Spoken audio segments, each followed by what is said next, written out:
welcome to the first part in the new series. We're reading The Vortex. I actually never read this before, although I would say that everything that I've learned about the law of attraction first came from listening to Esther Hicks, Channel Abraham. So I'm very excited to, and I have got a couple of other books in the series that we will read together as well.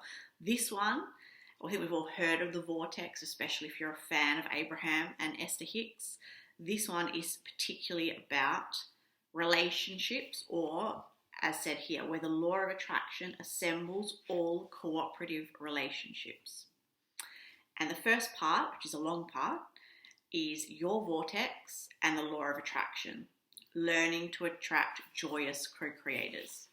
And today, we are reading together, Learning to Attract Joyous Co-Creators.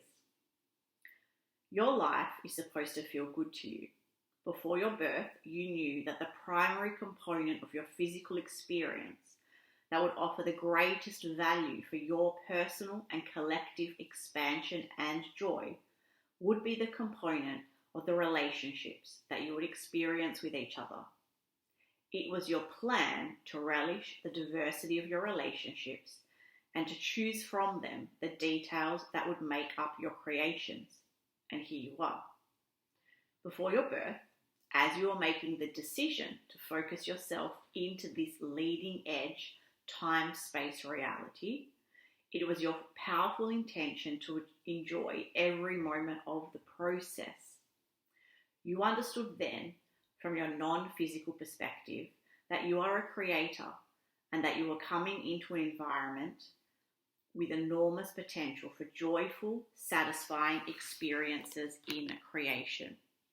You understood that you are a creator and that the earth experience would be the perfect platform from which you would launch numerous satisfying creations. And here you are.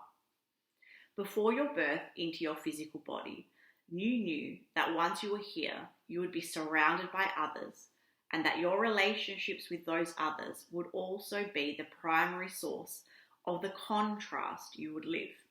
You understood also that these contrasting relationships would provide the very basis of your personal expansion, as well as the very basis of your enormous contribution to eternal expansion, and you eagerly welcomed your interaction with all of them. And here you are. There was nothing in your plan about being here that included struggle or hardship. You did not believe that you were coming into physical form to right past wrongs, or to fix a broken world, or even to evolve in the sense that you were currently lacking in something. Instead, you knew this physical experience would be an environment that would provide a balance of contrast from which you would personally make increasingly improved choices that would add to your own expansion as well as to the collective expansion of all that is. You knew that this world of contrast would induce in you the expansion that literally puts the eternalness into eternity.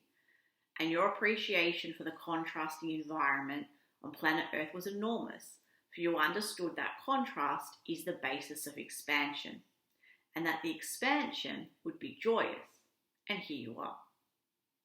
Before your birth into your physical body, you knew the value of variety and of diversity, for you understood that every new preference, desire, or idea would be born from the contrast.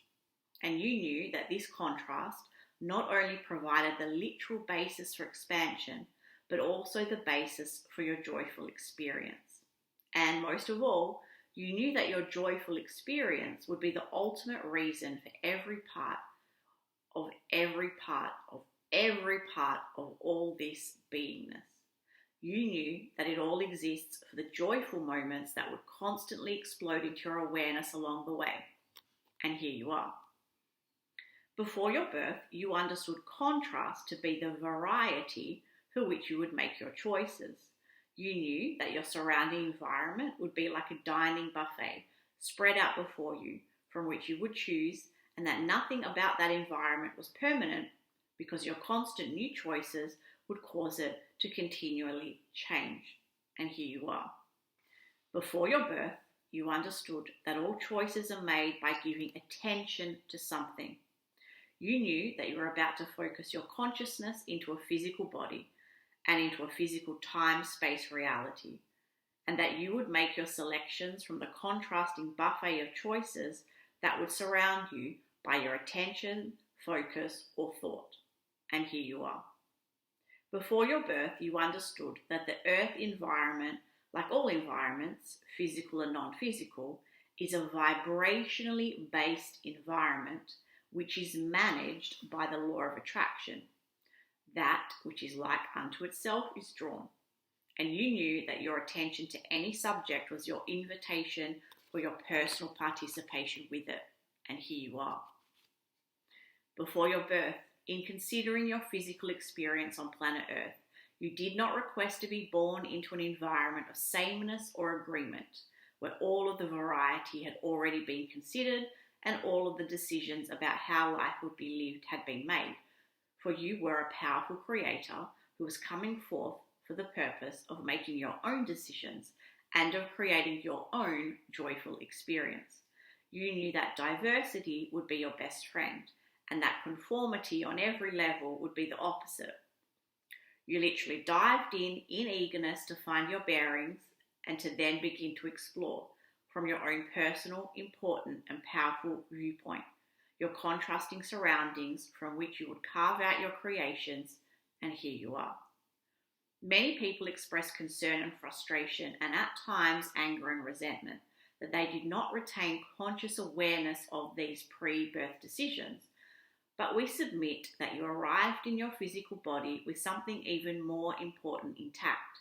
You were born with a personal guidance system to help you to know every step or thought along the way, when you are diverging from your pre-birth understanding of life and when you are on track.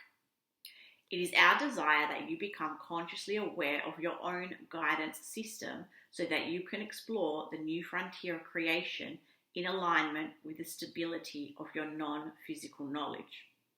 It is our desire to help you consciously reconnect with who you really are and to help you replace myriad false premises, which you have erroneously picked up along your physical trail, with universal law-based premises of life.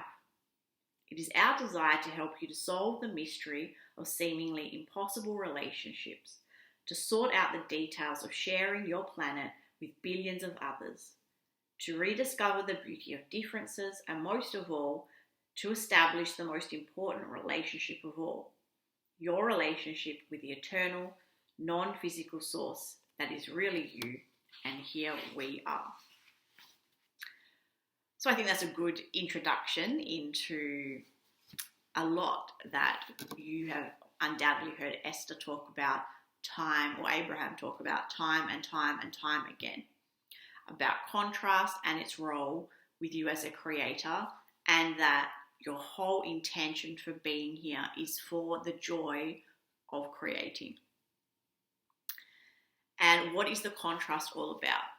And I think it's actually, the more that I think about it and learn about it, I think that there are dual things going on in our experience. There is the collective consciousness and there's your individual consciousness.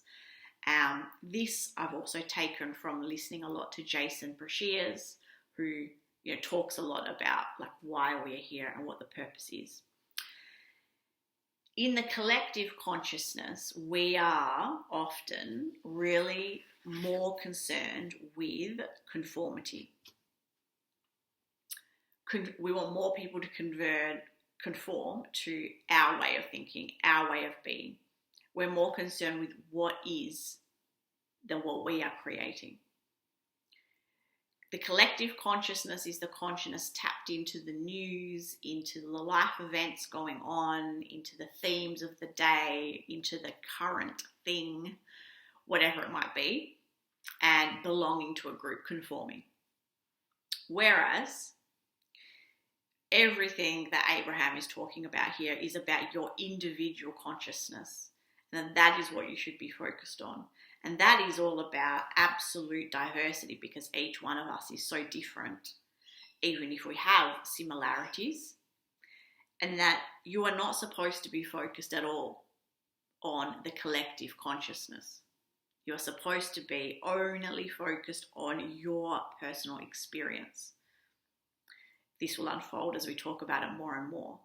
But at every point in time, you are always making that choice between focusing on your individual consciousness and its expansion through being a joyful co-creator and really navigating through everything that is available to you in your 3D experience, or really being on track and in flow with the collective consciousness, which you really have no control over anyway, and is much more about conformity. And usually, if you look at it now, overall, it really seems to be more about fear than love. It's definitely not joyful.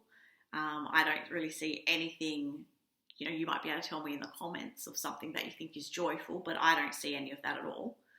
And that joy is really an inside job anyway. So all of your relationships and all of the way that you deal with your relationships and deal with this experience is about choosing to stay with your individual consciousness and not go with the collective consciousness. So I'd like to know what you think about that and what else you might have gained. I thought this was a really nice summary of what I've been listening to Abraham say for decades, having never read this book. I'll see you back here for the next part.